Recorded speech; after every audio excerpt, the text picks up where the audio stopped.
వెంకటేశ్వరుణ్ణి తెలియనటువంటి వారు, వెంకటేశ్వరుడి యొక్క దర్శనం చెయ్యని వారు, ఏడుకొండలు ఎక్కని వారు ఎవరు ఉండరు. తెలుగువారి ఇలవేలుపువై అంటారు మహానుభావులు. అందుకని అందున తెలుగువారికి వెంకటాచలపతి, ఆ వెంకటరమణుడు అంటే ఉండేటటువంటి భక్తి మరింత ప్రసిద్ధం.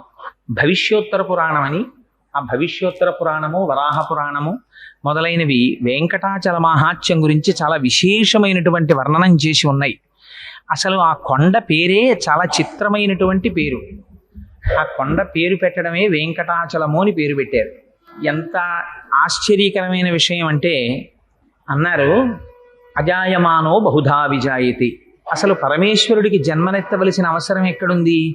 ఆయనే మనలా కర్మ చేసినవాడు కాడు. మనలా కర్మ ఫలితాన్ని అనుభవించడానికి పాంచభౌతికమైనటువంటి శరీరంతో రావలసిన అగత్యం ఉన్నవాడు అంతకన్నా కాడు. మరి అటువంటి వాడు శృతంది అజాయమా